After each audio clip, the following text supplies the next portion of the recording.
What's up guys, welcome back to another tech tuning video, and today I'm going to be teaching you guys how to change the front control arms on your 1985 or 1981 to 1985 Toyota Celica.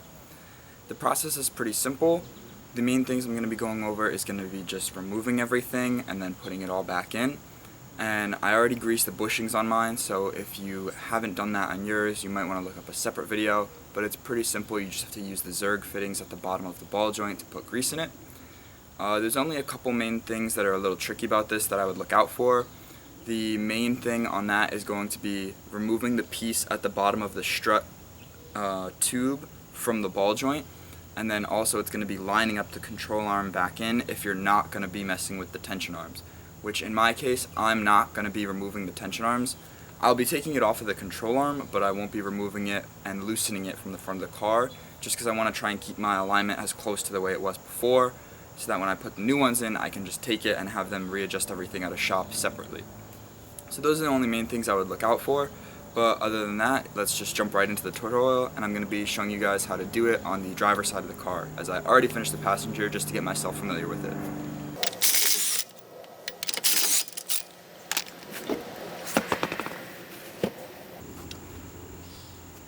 So with the wheel off, we're going to take a closer look at what we need to pull apart inside the control arm area so I can show you guys exactly what needs to be removed and what you need to do it.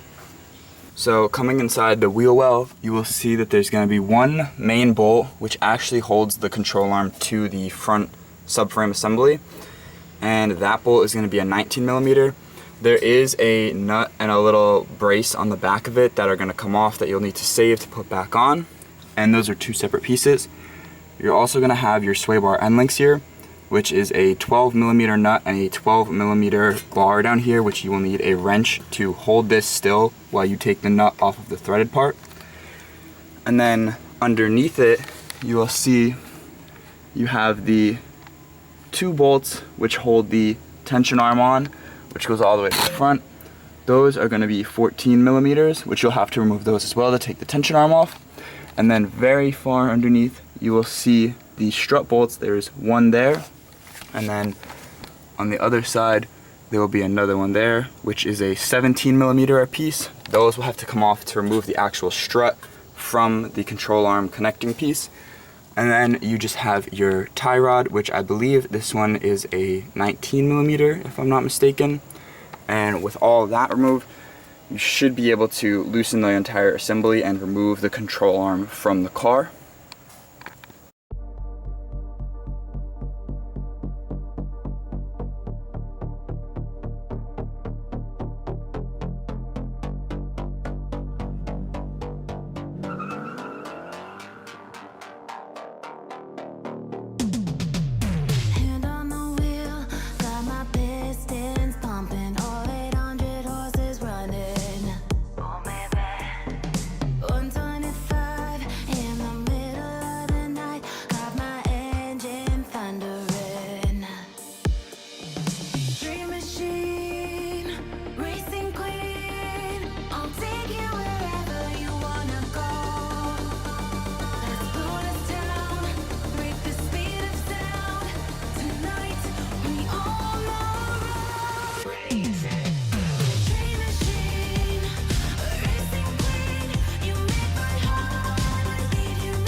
So I didn't run into this issue on the other side, but I'm running into it here where the control arm is a little stuck up here on the bushing, even though I already took the bolt out. So all I'm going to do is try taking this pry bar and gently applying some pressure to see if I can pop it down.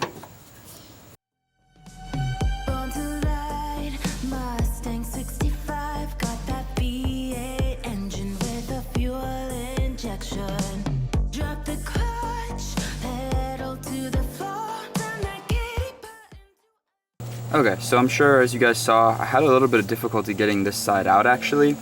What I wound up finding out my issue was is I hadn't fully disconnected the tension arm, which in complete transparency, I don't remember doing before the entire assembly came loose at the main bolt on the opposite side, if that makes sense.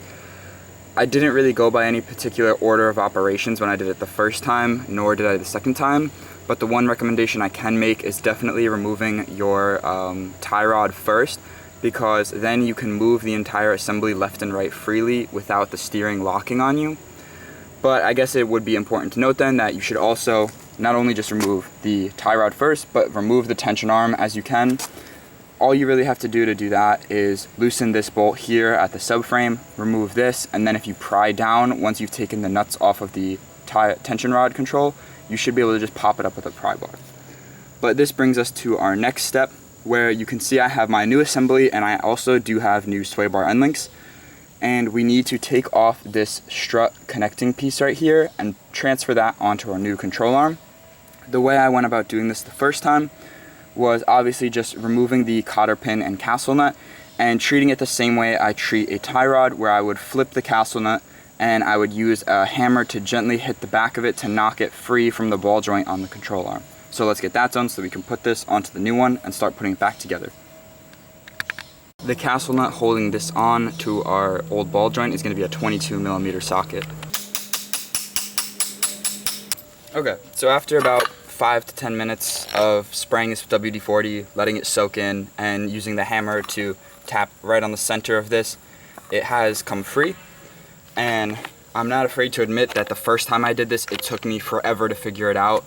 But my best recommendation would be to do it just like this, to set it up so that the whole thing is on an angle, and that when you hit this, it's attempting to force the stud downward, but you don't want it to hit the ground.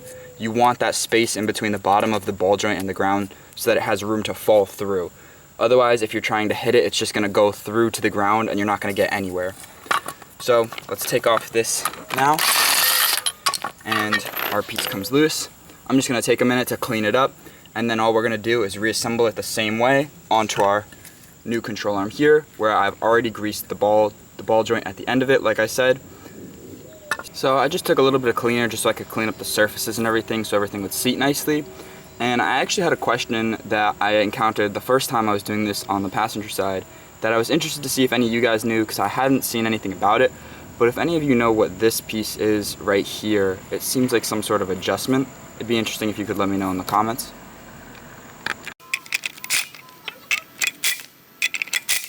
Alright, so I've got this loosely impacted on, and just one other thing I'm going to do is I'm going to remove the new sway bar bushings for now. I actually did find when I was doing the other side that these ones, which I purchased through eBay, and I'll try to provide a link to both these and the control arms I got off Rock Auto. These sway bar bushings, the entire thing didn't seem to work too well with the car, but I did use just the bushings and put them back on the original mounts. So I'm just going to take that all apart for now, and we're just going to throw a cotter pin in here and we'll start putting it back on. So now, directing our attention back to the car itself, where we're going to be reinstalling everything. This is where the order of operations does become a little bit more important. The way I did it on the passenger side was first and foremost bolting the control arm connecting piece back up to the strut, so at least that was centered and leveled and I kind of had a base point. Doing that seemed to work pretty decent. The only trouble I ran into down the road was getting the holes for up here to line up, and that was just because I had also put on the tension arm, and the tension arm was acting as a sort of force that was pulling it towards the front of the car. But I think I'm just going to go through that process again, because with just a little bit of finessing around, I was able to get everything to line up all right.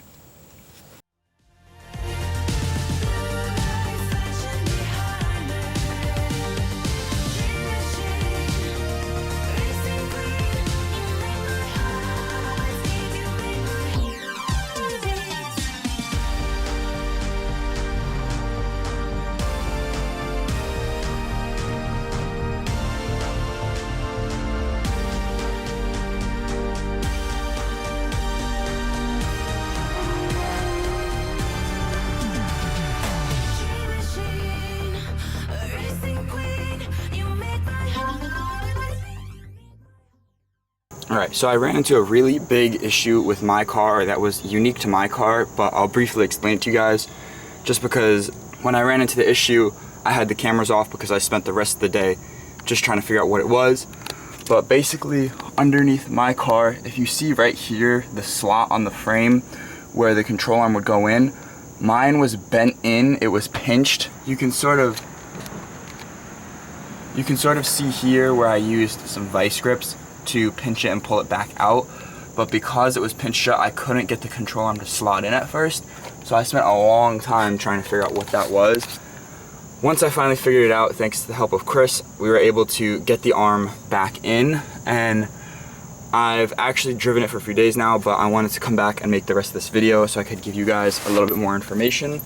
The best order I found to going about this was to first connect the strut with the two 17mm knuckle bolts that are on either side. I took those and I connected that all to the control arm so that the control arm was just hanging free. Then what I did is I connected the tension arm just loosely, because once the strut is at full angle, you can see there's not enough clearance that you could get the tension arm in after the strut and control arm are connected.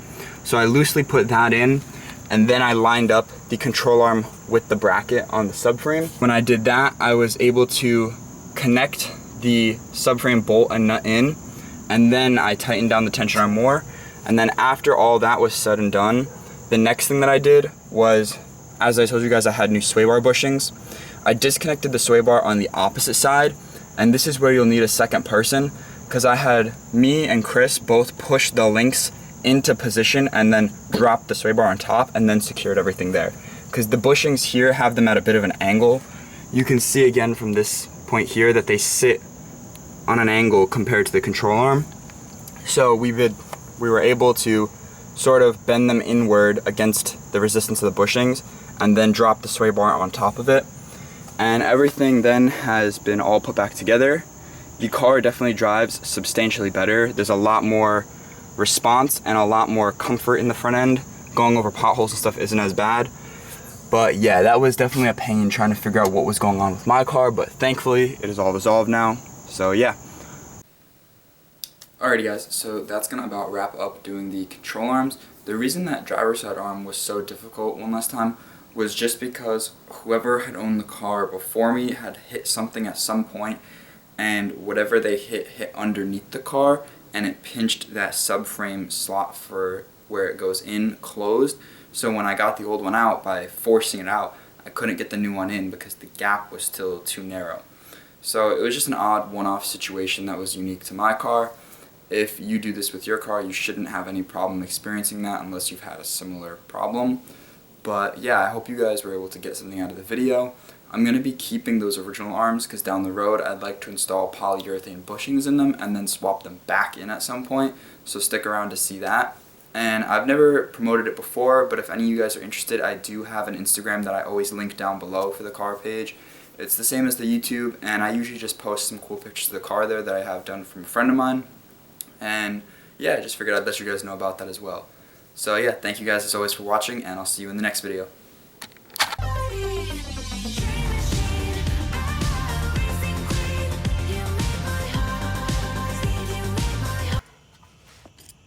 You filming? Yeah. So what you want to do to get this bolt all the way in is you're going to want to just right into your pectoral muscle over wherever the logo is on your shirt.